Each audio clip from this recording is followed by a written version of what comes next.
I've got our panel of speakers here, and I'm going to go through and let them introduce themselves. First of all, we've got Henry Fenby Taylor. Henry, would you like to tell us who you are and what you do? Hi everyone, I'm Henry Fenby Taylor, BIM Implementation Manager at WYG, author of the BIM book on behalf of the Landscape Institute, and chair of the BIM4landscape group. Hi. Our next person is Lauren Schmidt. Lauren, would you like to introduce yourself? Hi. Yes, I'm Lauren Schmidt. I'm a graduate landscape architect from the US.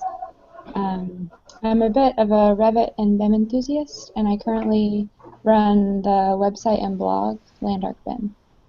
Thank you, Lauren. Our next panelist is Simon. Would you like to introduce yourself?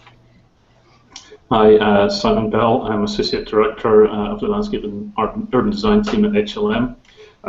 We've been on our BIM journey since about 2007, recently BRE Level 2 accredited. We are primarily ArchiCAD users, but also using some of the other software that's out there as well. Thank you. Sorry, Simon's picture didn't come up at that point, but we're just getting to grips with the technology, so there might be some little glitches, so don't worry. There he is.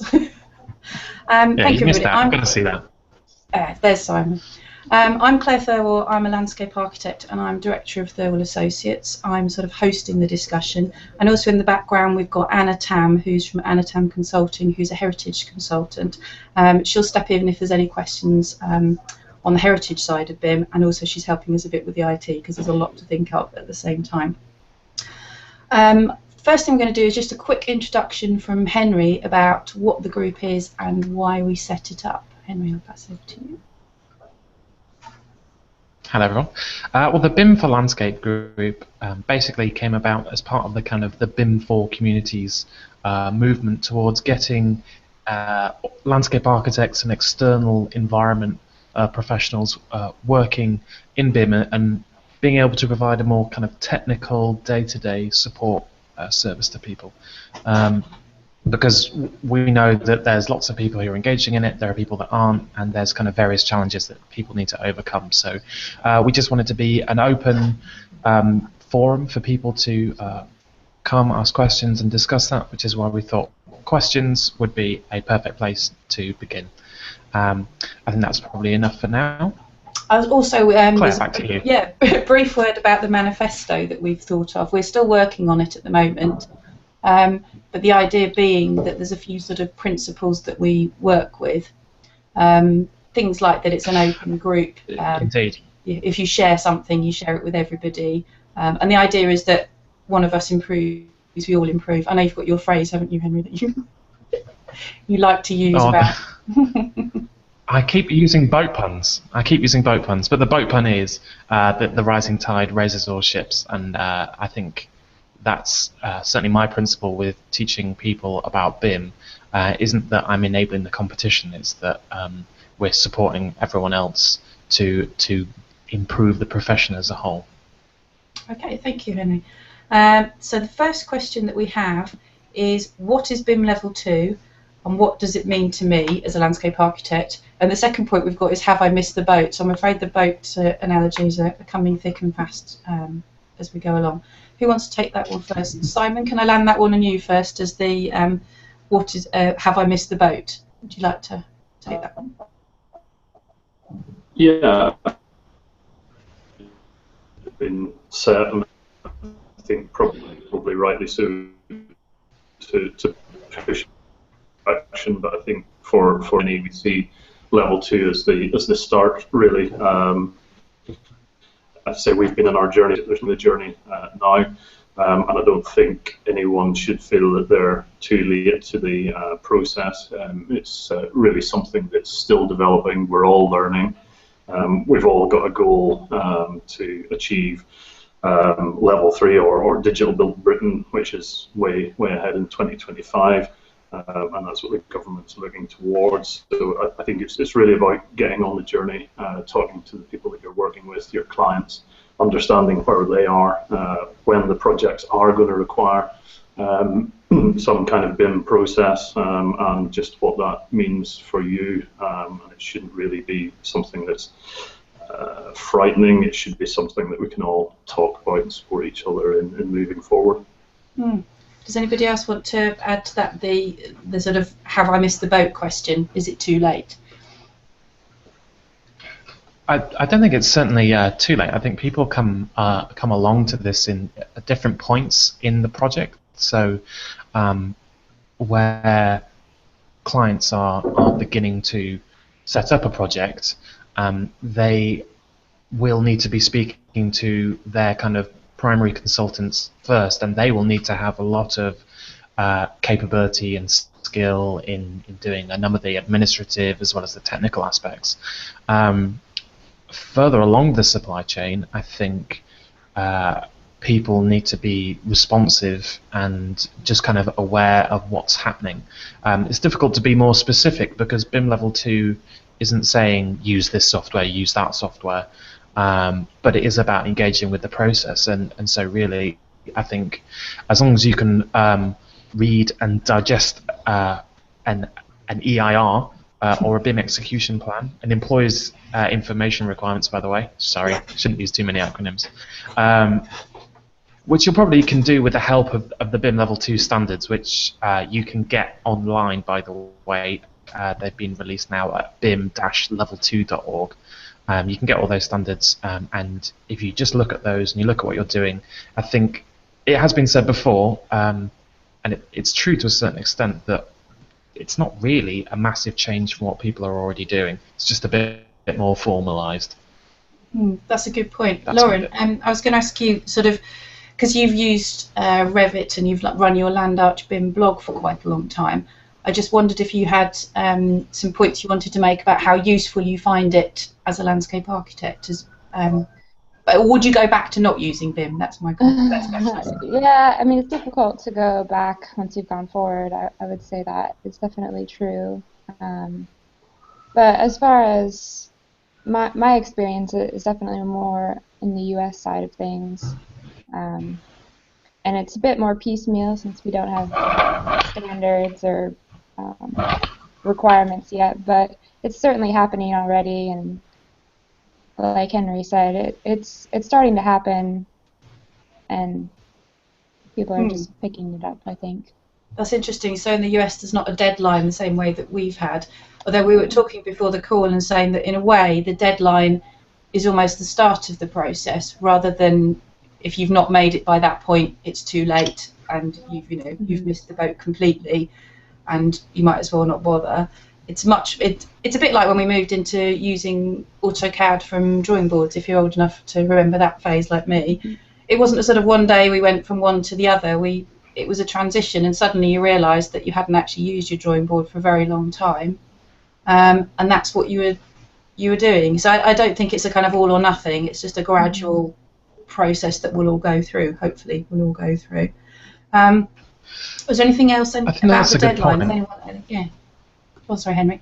I think that's a good point. I was speaking to a couple at the Landscape Institute's conference about BIM, and they were quite concerned. They, were thinking to themselves, and we openly discussed it, that they were thinking they'd probably be working for another 5 years or so, and we're going to retire. Can we just kind of skip it? I suppose this is kind of going on to our next question, isn't it? But my advice to them, which I'd stick to, is that even if they are, they use pen and paper and they use ink and colour and watercolour and all these, fantastic tools that have a lot of texture and character and soul. And I wouldn't want people to think that we're trying to destroy that, because we're not. It's certainly for BIM Level 2. It's less about the tools. Although it still is about the tools, but it's more about that process of taking your information, wrapping it up, making sure it has the appropriate information about describing what that information is, and then sharing that with the group so that the rest of the project team can kind of see what you're doing and kind of respond to that and make their own judgments. I mean, yes, a pure BIM process would have, you know, integrated 3D models, and it would be flying all over the place, and there'd be solar analysis and thermal analysis and all that sort of stuff. But they can still engage with that process too. So I don't think people have missed the boat if they're using pen and paper, to be honest, and that would be controversial to a few people. I'm looking forward to being debated about this later. But no, I do think people who use pen and paper can engage with what the BIM Level 2 process is all about. Yeah, and I think it means that you said you may not be on the same sort of level as other people in the team, but then the sort of work you're doing, that may not be relevant for you to be at that level. So you can still be involved. It doesn't rule you out from working on a project if you don't have all singing or dancing abilities within BIM. Anything else anybody else wanted to talk about the deadline? Because I know there's the April deadline that sort of came and went with more of a whimper than a bang, I would say. And then there's now an October deadline, isn't there, I think it is for the actual government projects. Well, the projects that I've been involved in are now, because I'm working with some statutory authorities, so they are beginning that process, but they're at kind of phase 0-1. So they're looking at initial feasibility. So I think the reason the BIM Level 2 deadline's been so quiet, maybe it's because it's not happening, but I think it is happening, is because it's going to take so long for these projects to progress to a point where landscape architects get involved with them. I think that's a good point. I think people hadn't spotted it as well. That I've had a few situations where projects that have been on the go for a while have suddenly realised if they're going to be government funded, they're going to need to be BIM compliant, and actually had the very strange situation of retrospectively putting a project into BIM, which is perhaps not the ideal way of doing it, but it might be until we're into that point where all government projects realise that's what they've got to do. There's going to be a bit of sort of a hodgepodge of how they're put together for a while. I think we've probably covered that. So basically the sort of overall summary of that is you haven't missed the boat, it's not too late. And really almost however you run your business, whether it's drawing boards and pens or full-on complete 3D holograms, whatever you might do, you can join in BIM Level 2. It's not beyond you. The next question we've got was, isn't BIM just another government initiative that won't last? I know we've had various things like Green Deal and all sorts of codes and things that come and go, and we all train up to do, and then it goes. Would someone like to take that question about whether they think that BIM is something that's going to continue on? It's not just a flash in the pan. Simon, can I give that to you first? Sorry. yeah, no, that's good. Who knows, I suppose, is the answer to that one. Like all great government things, they can come and go with the 5-year turnaround that we're plagued with. But I think for me, the construction industry has got so involved with this now that whether government's involved or not in pushing it forward, I think the construction industry themselves are now sufficiently embedded that it will move forward. I think private clients, private developers, contractors have all realised the benefits, and once they realise the benefits, these things tend not to fall by the wayside. So I think the push has been useful from government to get us all thinking, to get us all making the move. But I think we're going to see the pull from the industry now, and it's long overdue. I mean, I think as an industry we've been very inefficient when we look at other industries, whether that's the automotive or the aerospace industries or even just product design. So there are huge efficiencies that we need to resolve, and that won't be easy, and there's still a lot of work to do. So I think for me as a landscape architect, I can see huge potential in all of this. And I suppose the frustration is that we can't realise some of that potential just now, and that could be 5 years away, it could be 10 years away, who knows. But I think as landscape architects, it offers us so many opportunities both kind of technologically and also just process in how we fit into that process and how we fit into it better. But also some of the technical stuff that we'll be able to do with the data, manipulating it, testing it, and really kind of pushing the boundaries of design as well. And I suppose I'm a designer at heart, so all of this BIM stuff can be, you know, a little bit process-driven, a little bit nerdy at times, but I'm a designer, so for me, it's about freeing up time to do better design, and also a process which makes our design time as efficient as possible. So I don't think it is going to fall by the wayside. I'm certainly committed to it as our firm and all that we're working with. That's interesting. So it's almost, even if the deadlines, if the government mandate was removed, you wouldn't change how you've approached it. It's so much in terms of how you're running your practice now that you wouldn't go back. Yeah, I think we've been doing it for long enough now where we are. We've been through the pain barrier. We are seeing the benefits, and you know, so life is good on the other side of that pain barrier. Yeah, we're just constantly looking to see what else we can do with this process and also with some of the tools that are available. I'm going to pass that same question to Henry. Is BIM a flash in the pan? I think for you, if it is, you're perhaps in trouble, really, but I shall pass that to you. Is BIM a flash in the pan? No. Next question. No. Okay.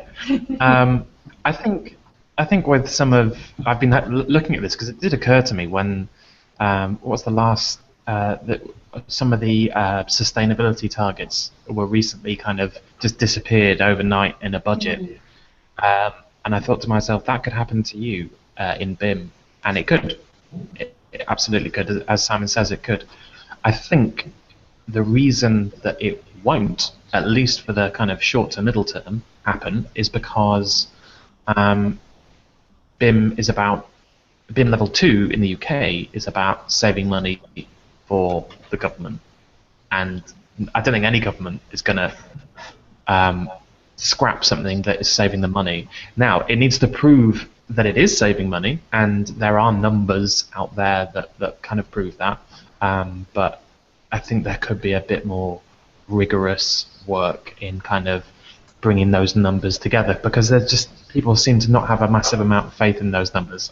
I believe that the underlying truth is there, but I think we'd all like to see some real truth in there. But I think that cost saving that is there, has the potential to be there, is the reason that it won't go away, because if clients are saving money and that client is the government, they're going to keep doing it. I think that's a very good summary. It was also, I have to say, it probably wasn't the headline item in the most recent budget over things like taxes on beer and things like that, which are the things that normally catch the headlines. But it was dug away somewhere in the most recent budget, was a commitment to BIM level 3, that it is a sort of government priority. I haven't got the link with me. I'm sure if you just Google BIM and give BIM level 3 in latest budget, you'll find the information. But it just shows that that's part of the plan and something that's going to be hopefully committed to. But I think also everybody I've spoken to, like Henry, who's moved in, and Simon, who's moved into the process, find so many other benefits apart from the cost saving, the things you can do, the things that are available to you once you've taken that leap, that pain barrier that Simon was talking about.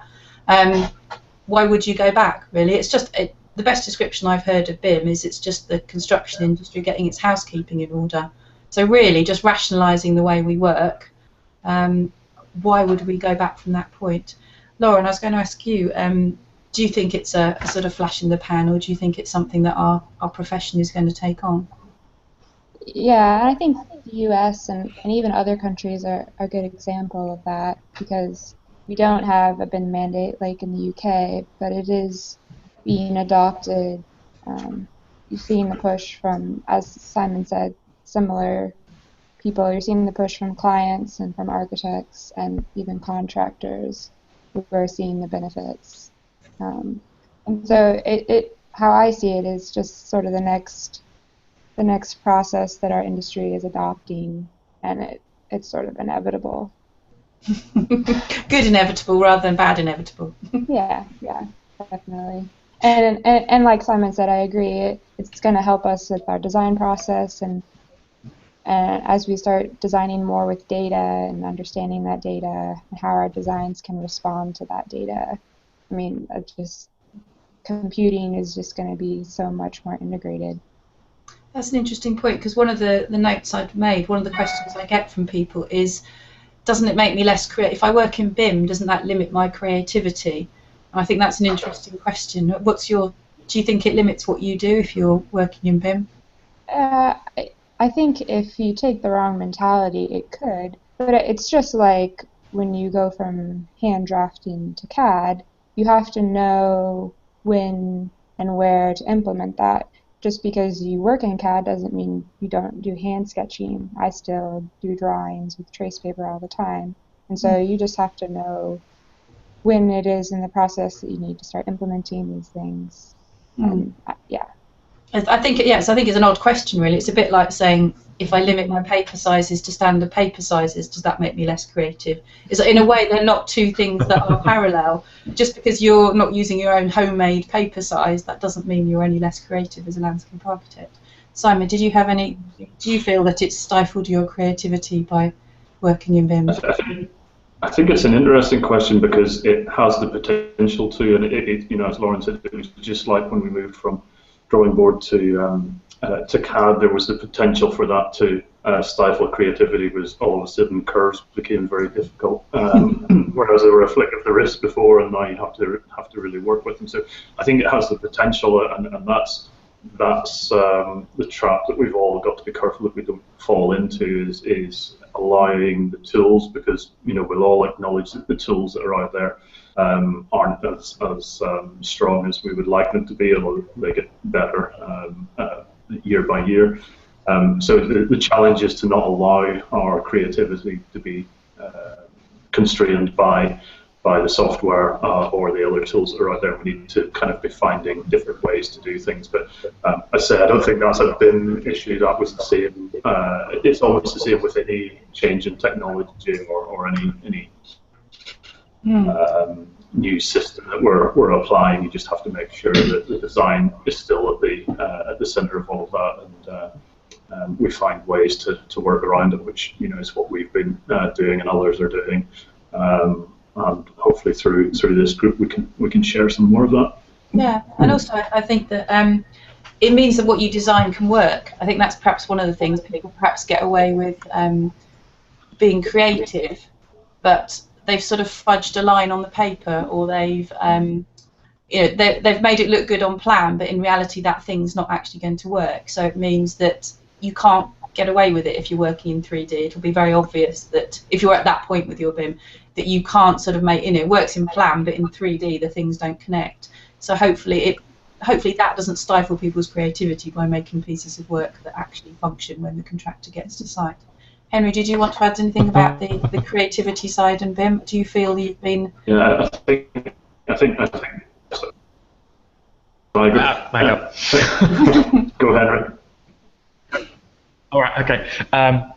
I think I've kind of I'm going to go on a total tangent here, but I'm quite interested in Art Deco and the way that the engineering tools of the time changed how things were produced. And I think BIM is going to do that to us in a certain sense, that what we produce will be somewhat shaped by the tools, but in some ways that might be quite interesting. So some of the kind of generative designs, you can do kind of very biological looking, interesting kind of mathematical patterns, stuff that I really like, is much easier.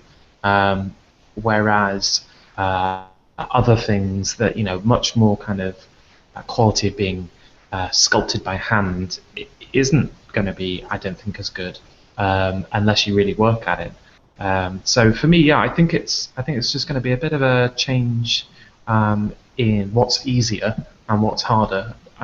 So I think easier will be that sort of kind of very complex generative design that looks like DNA or whatever, and harder will be that sort of kind of kind of more rounded, softer, smoother sort of, those little nuances of a line that only a human hand can really kind of deliver. But then again, our schemes aren't the plans that we draw, they're the thing that turns up on site. So you might have had a beautiful plan with hand-drawn corners, but it still boils down to a small granite set when it ends up on site. So I think as a profession we can, I think our education really does focus a bit too heavily on what the plans look like, and they are a means to an end. It's the final design that should be our absolute focus. I do like that idea that we're kind of entering.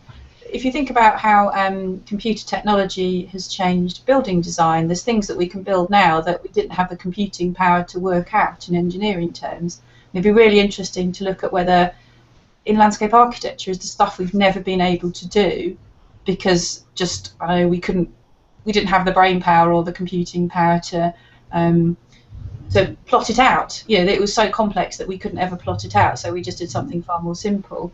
Might it be that there's some technology, I know whether it's drones setting out our stuff on site or whatever techniques we might use, perhaps the stuff out there that we don't even know we can do yet, and this will get us closer to that point. You know, our version of the very complicated curved buildings, might that exist? Might we move towards that because we've now got more elaborate tools to work with?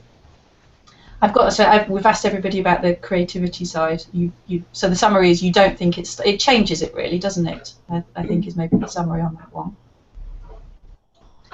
And we also think it's not a flash in the pan. We think it is worth committing to because even if the central government changes their mind, and I think given that, as Henry said, that it saves money, I would be very surprised if any central government decided it wasn't for them. And I also think it's not become a very sort of political thing. It's so now in our construction sector. I don't think it's allied to a particular political side. I think hopefully it will be here to stay. We've got a question about looking at the government deadlines, but I think in a way we've sort of covered that by our discussion, because at the moment it's central government projects are the ones that are officially need to be run in BIM level 2. Does anybody want to talk about what BIM level 3 might be and where that might take us? I'm going to land that one, Henry, sorry. What do you think landscape architects can cope with BIM level 3? Is that going to be something we will be involved in? I think for starters, I think we'll be moving away from BIM level 3. I think BIM level, it's kind of digital built Britain, and BIM level 2 I think is going to continue developing and refining so that kind of we can keep getting efficiencies from it. And I think the kind of digital built Britain BIM level 3 stuff, there are a lot of things to look at.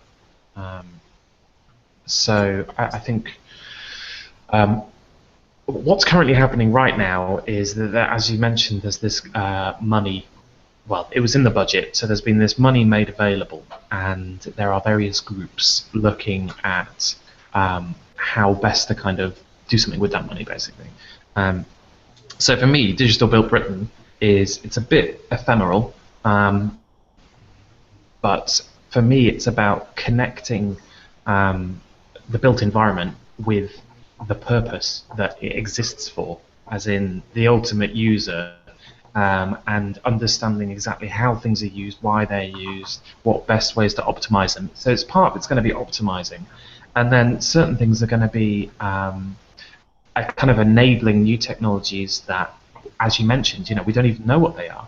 And I think that's quite hard for policy to kind of wrangle with, is how do we support something that doesn't exist yet? They're quite good at going, right, okay, we've got a brand new drug that is really good at managing this sort of condition, right, as policy can support that, and so on and so forth. I think with the Digital Built Britain strategy, the challenge will be basically, and this isn't always popular, allowing another Uber or allowing another Google, because those are all Californian companies, and we're not very good at kind of supporting that so far. And we need to be able to show that we can, as a country, develop those sorts of cool ideas that help people, that make things more accessible to people, so that those people that are using the landscape and that are walking around our cities have a much stronger connection to the government to society to each other. And there are all these different enabling technologies that exist at the moment. We've got Internet of Things. We have, all that kind of sensing technology that's kind of adding into that, and better kind of faster fabrication tools. So where Digital Built Britain could go is like that, and there will need to be some sort of focus put in place so that it doesn't just do that and it doesn't achieve anything. So I think it's really exciting. And we could basically put ourselves as an entire sector in a much better position with our clients, our users, so that what we're producing is a lot more like maybe not what they expected, what they needed. And I think there's so many ways of doing that we haven't even thought of yet. I'm really excited. Yeah, I think perhaps that's one thing I'd like to get across is that we've got sort of technology, as in the technology we're using to host this event, means there's a bit of a time lag between speakers, so it doesn't get the most, it doesn't give you a very energetic presentation of our views. But I'd really like to get across the excitement that we feel towards using BIM for landscape architecture. It is a really good opportunity. As Simon said, there is a pain barrier potentially. It might be that there's some money to spend or some training to do, or some the worst one is reading all the standards and actually ploughing through those. I wouldn't make that your starting point, because if you start by reading a British standard, I think you might just walk straight away and never come back. No criticism of British standards, but they're not designed to be a kind of introduction to a topic area. They're a sort of specification, so they're not an easy place to start. But I would like to get across that it's a really good opportunity for us. We're always moaning as landscape architects that we're the last to be involved in a project, and we only ever get brought in at the last minute, and we don't get the chance to do what we could really do. And this is the chance, because of the BIM process, everybody has to be, on the whole, right there at the start. I think it's a really good opportunity for us. Simon, I know you're quite keen on that sort of idea that the landscape architects are involved. Is there a particular thing you think we should push in terms of our involvement? At the moment we don't really do, that BIM allows us to do. Is there something in the BIM process that helps landscape architects just not really come up the pecking order in the project, but demonstrate what they're able to do as a professional? Yeah, I think it's just perhaps allows us to, and we can do it without BIM, and we probably don't do it well enough. But it allows us to prove the value of what we do. So I think a lot of what we do generally day to day, we understand the value that it adds. Our clients maybe buy into it a little bit, but do they really understand, the cost saving that we're making in a project, or the value that we're adding to someone's property, or the value that we're adding to the environment, or the impact that our flood alleviation scheme is having on a catchment area, whatever it is. And I think with BIM and looking forward and having all of this digital information and all of this data that we can interrogate and test and bring together, it just gives us so much more power to prove what it is that we're doing, and hopefully get people to buy into it in a much easier way. I work very closely with my architectural colleagues, and they have got that stitched up. They can design their building, they can perform, and they can prove it with data that they're running out of models, and test it, and it just gives the client so much confidence. And as landscape architects, sometimes we're maybe just not strong enough, and I think this really gives us the opportunity to push that forward. I think it also perhaps encourages clients, and I think maybe going back to one of the earlier questions, I had a note about client understanding of BIM, and that's very much a big issue for me at the moment, and some of our clients, public sector government clients, who should hopefully have been receiving the same message that we have all been, haven't, and they're not as far down the line. So I think there's a lot of client education still to go on. But I think once clients understand the process, and then understand that they really need their whole design team together at the start of the project. So many landscape architects' experience will be being brought in the week before a planning application, or the week before they need to plant the plants on site. And that's what we need to get away from that anyway, but perhaps this process really begins to put the focus on having the team together at the start of the project, and that's where we can add value when we're involved from the start. I think that's a good point. It's almost a chance for us to redefine what we do and what part of our project role might be. It's not that it's an excuse to do it, I think, but it's a good opportunity to sort of regroup and say, you can never have us too early in the project. We're probably one of the few professions that you can involve us 10 years before the project and put some screen planting in or something, and it's still relevant. And I don't think as a profession, we're not very good at getting across that point that, like you said, don't just call us when you've got some landscape planning conditions you want discharged. You need to speak to us a lot earlier than that. Henry, is there anything you wanted to add, that kind of promoting our profession and is what opportunities BIM gives us to do that?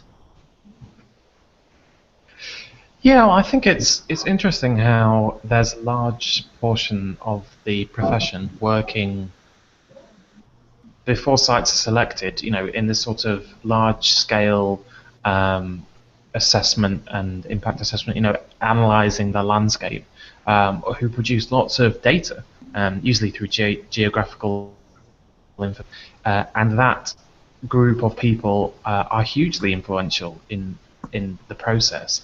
But it doesn't always get passed through the rest of the project lifecycle. So for me, I think landscape architects can actually benefit other people downstream, those who are working on site, other designers, in terms of those thoughts that we have and those understandings that we have about how the landscape interacts with the built environment, and how that works with planning and how it works with everything that we actually we aspire to as a country. Because I think a lot of landscape architecture is about it's about our social values, and it's about what we believe we are as a country, and that's why I think a strong landscape architecture discipline demonstrates that we care about the environment. It demonstrates that we understand our kind of position and our role in the world and in the landscape.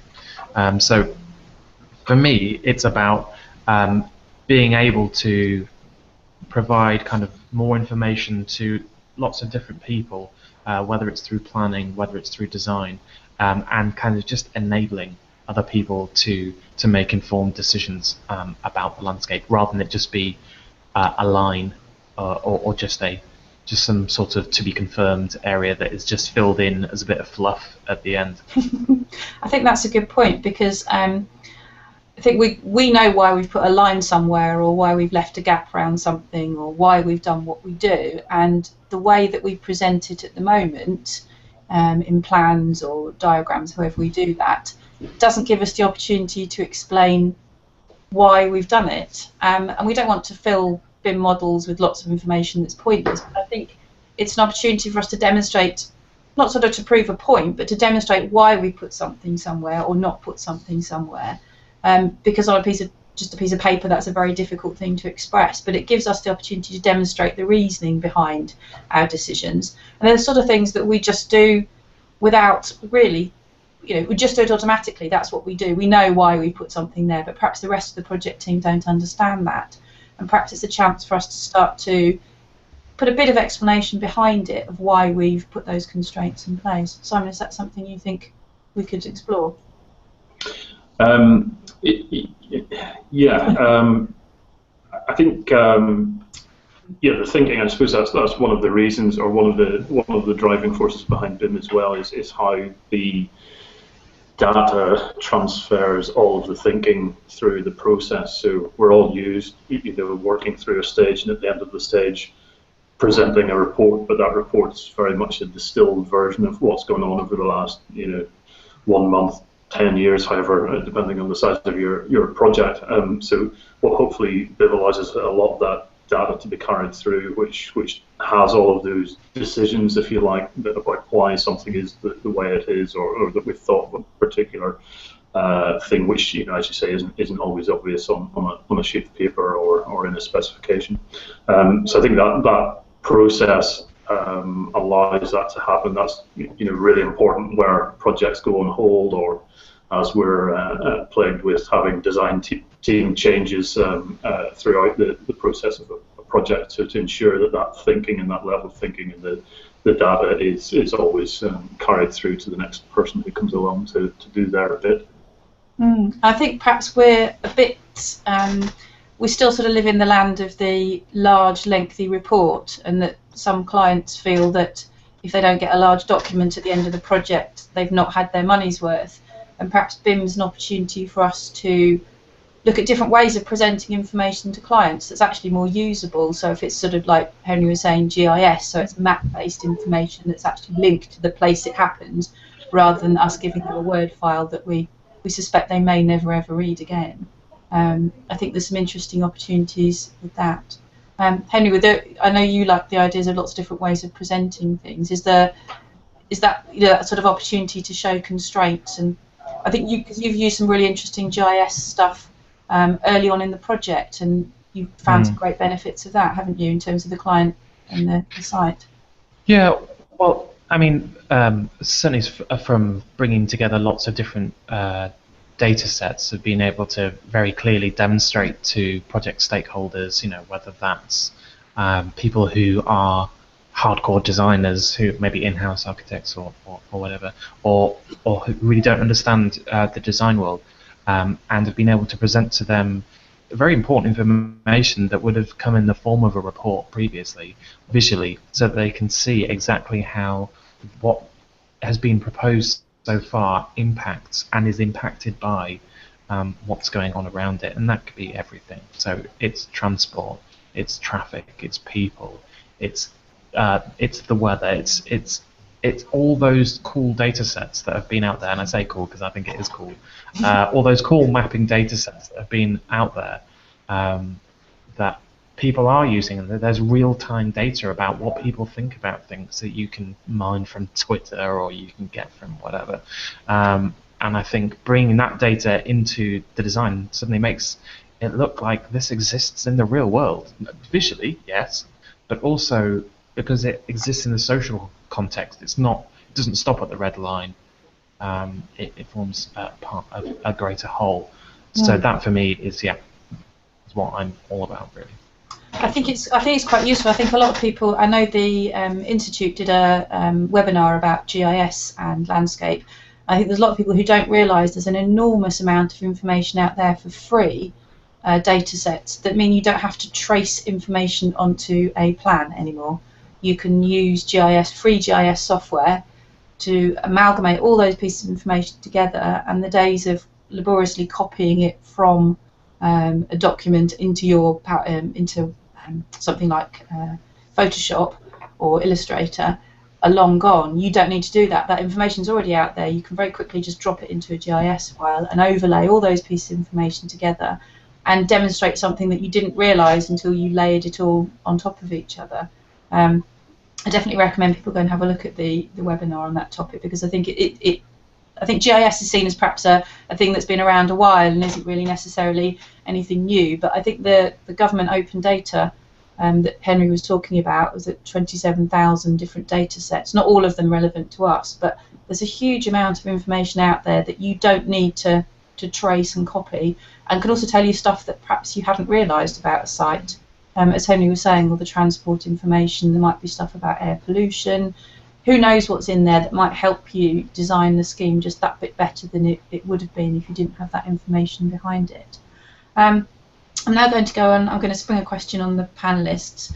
I'm going to ask you, having worked in BIM for the time that you have, what's the unexpected benefit of BIM? Is there something that as you've worked through it, you didn't realise it would do?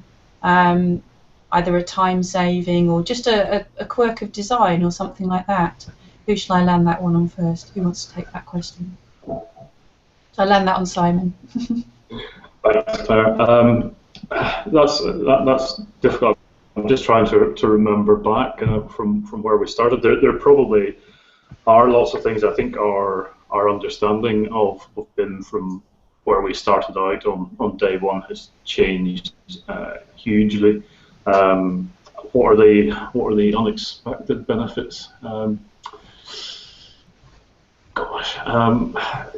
Hard. I can't actually put something on. I suppose what I could maybe say is what we've found or what we've learned along the way from our first project, and I think at the outset we were very focused on the 3D aspect of it. I think as designers we'd always been frustrated about drawing things in 2D when we really wanted to be working in 3D, and we used to make physical models, and then kind of got away from that. So suddenly you're back into a proper modelling kind of process again, which I think has been huge. So in the early days, that was the big focus for us, and then as we realised that actually there was a lot more to it than that. The processes, I suppose the efficiency has been, or how quickly the efficiency has come was unexpected, because obviously we're starting to work with a new process, we're working with new tools, new software, we're working with clients at different levels, consultants at different levels, so we thought that it would take a long time for everything to gel together and to really see the benefits, and I suppose we thought that we might end up working on projects inefficiently for quite a long time until the industry as a whole kind of got together. But yeah, in our first pilot project, where we, as landscape architects, we kind of made the decision that we probably weren't going to make a huge amount of profit on the job, and very likely make a loss on that first project. But we saw that as an investment, so we got stuck in. We learned a lot along the way. We had a contractor on board at the time who was also very keen, and our other consultants were all very keen. This was pre-recession.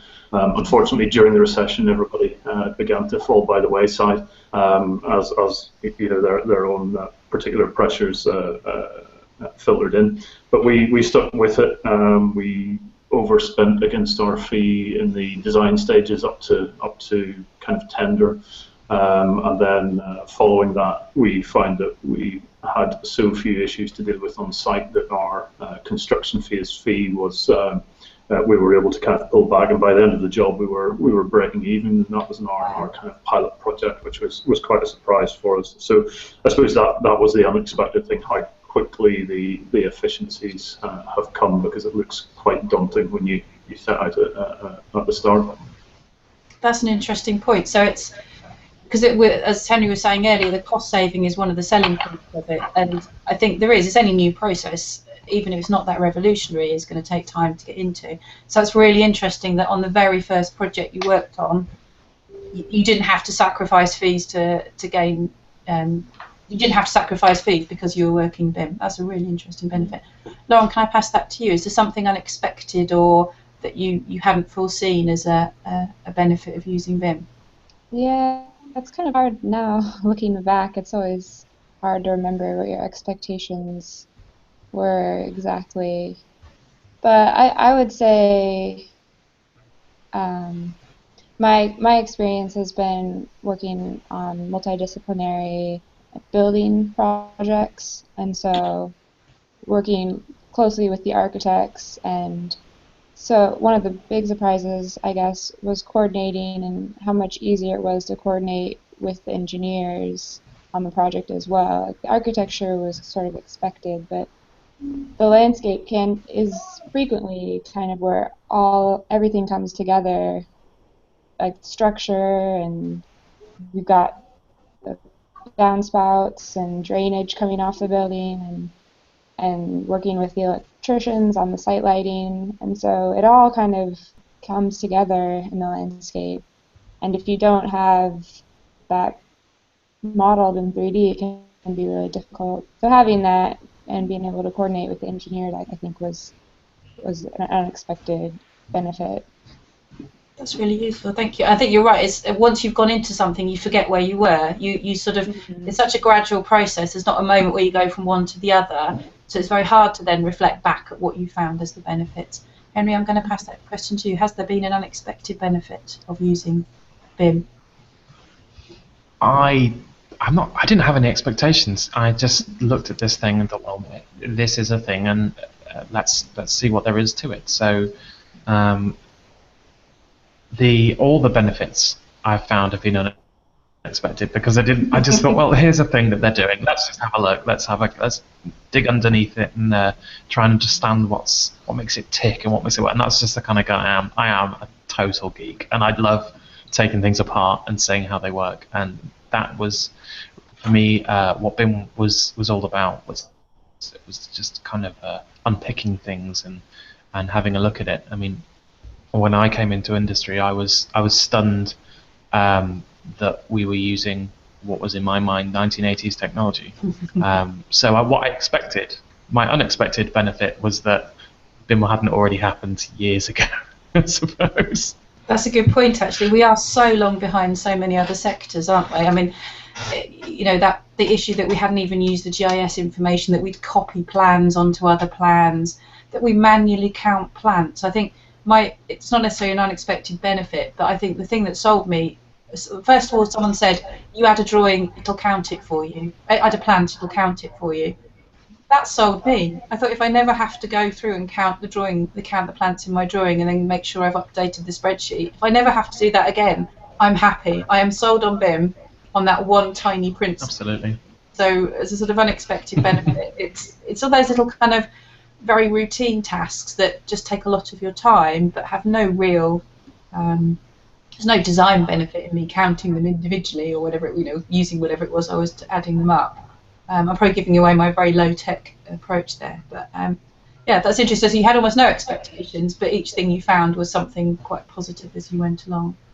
And I know you wanted to bring up the thorny question of software, so do you want to start that discussion, Henry? We've waited the last 10 minutes to bring this one up. I will. I'm going to let you take that one on. I'll wait till the last 10 minutes for this one.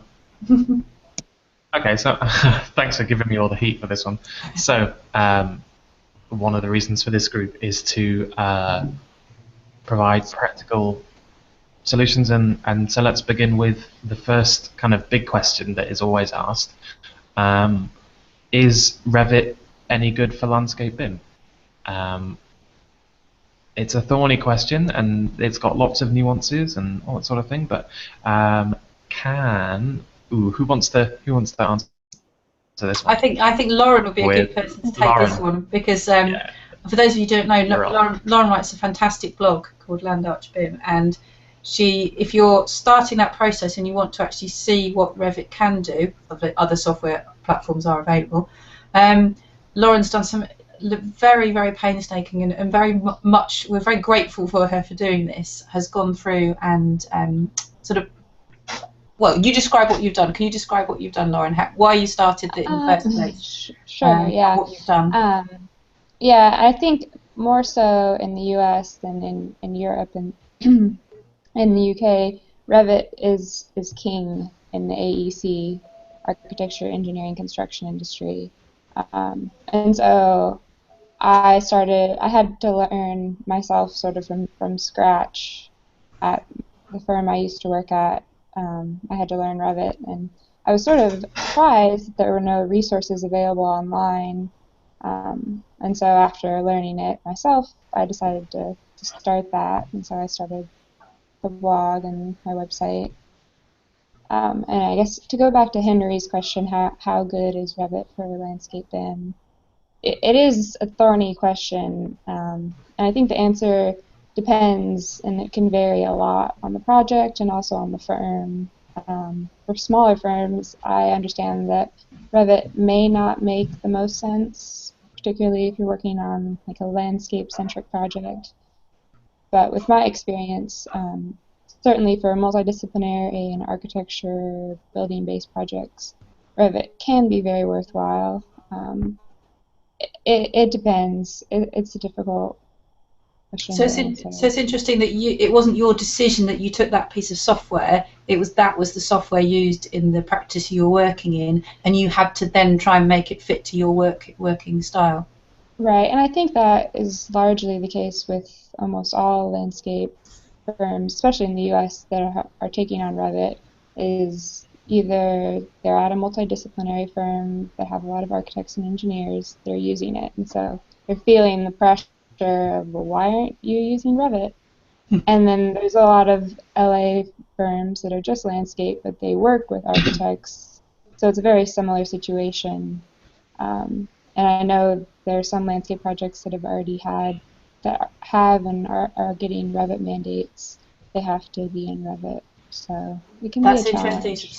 So rather than mandating the process, so BIM, they're actually saying software. Now, I think that's from my point of view, I think that's a worrying step, isn't it? Because it means that if you found a piece of software that works for you, because part of the idea of BIM is that there's I can never say the word, interoperability, is that the right word? And the second you specify the software, not the process, you're forcing people to buy it. It's almost like a sort of mini cartel, isn't it, really? Yeah, I think it's up to certain architects that they're using Revit, and so they're the lead on a project, and they want to coordinate with a Revit. Only so they can dictate that, and I think you can get that with clients as well, that their architects are using Revit and they've been sold on it already, essentially. And so you're only seeing that with private clients and private projects at this point. But it is happening. It's difficult, because I think one of the points you wanted to get across to people is start the discussion with your clients and your colleagues. So if there's a software platform you're thinking of using, don't be swayed by the argument that you have to use exactly the same one as them. I don't know if you want to, I know I'm not going to say that word again. Different bits of software talking to each other is something that Henry's quite keen on doing, and I know that's one of the things you're looking at getting across to people, isn't it? Yeah, and I think that is a challenge for landscape architects, because I've just seen like flowcharts of like architects, like which BIM software should we use, and there's like 20 plus different options and different programs, whereas there's really not that many for landscape architects, and we're a much smaller market. So that is a challenge that we face as a profession, I think. But how do we bridge that gap? Because there is a gap. There is, and I know there's different pieces of software available. I think one of our aspirations, perhaps for this group, is to do sort of independent, neutral assessments of the different software that is out there. Perhaps almost do a sort of table of different things that we'd want to be able to do, and can those pieces of software enable you to do that? It won't be a definitive answer, and there might be a sort of argument about our definition of yes, or if it can or can't. But I think there's a real lack of that. Each software manufacturer is going to tell you that their product can do what you want it to do, and once you spent a lot of money on it, it's not the time to discover it can't. So one of our hopes is that we, as landscape architects who use different bits of software, share that with people, and I'd be very honest about the limitations of what we use. Because that's been the way that we've worked for a while. We've never had a perfect piece of software, so I think that's perhaps going to continue.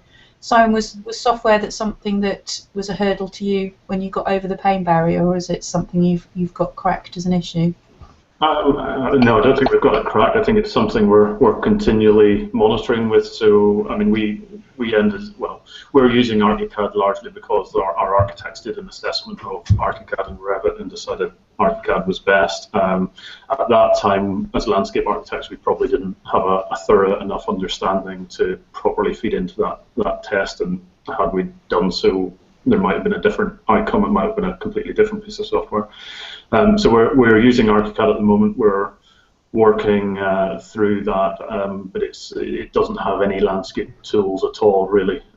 So we're constantly finding ways to do things, and we're delivering projects with it, so it's possible. But we're always looking at what else is on the market, seeing the other software providers, what they're doing. Is anyone better? We're always having demonstrations just to really get under the skin of the marketing stuff to see what it can really do. I think for us, it's always a bit of a trade-off, because some of the software has better tools, but then their team working arrangements aren't quite as strong. So it's, again, it goes back to process and tools together and trying to find the best solution going forward. But our experience has been just to talk to the software guys and really get proper demonstrations before you commit any funds to it, and really test the software before you make your decision. I think it's interesting that both of you have had the software choice dictated to you rather than it be something that you've chosen. Henry, I know because you're in, you've moved to different practices. Is software choice something you had a hand in? We're nearly at the end of the discussion now, so if you want to wrap up with that, and then we can a quick answer to that one, and we'll close our discussion after that. Sure thing. I think tools like Revit,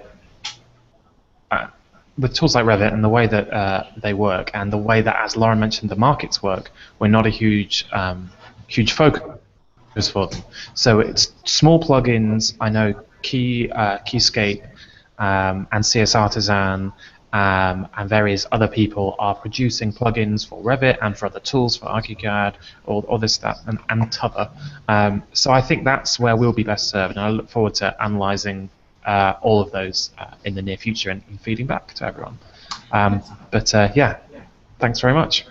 I think perhaps one of our next discussions that we'll look at is the software issue. You can put questions into our LinkedIn group, which I'll put a link in on the YouTube channel. Just want to say thank you to Henry, Simon, and to Lauren for being panellists, for Anna for helping in the background invisibly, although she's a great help on my side. You couldn't see that she was helping out. We did have Chris planned to come along to talk to us, Chris Smeaton, but we have issues with technology and the United Arab Emirates, so he wasn't able to join us today. Thank you very much, and we'll hopefully see you again for another web chat. Thank you.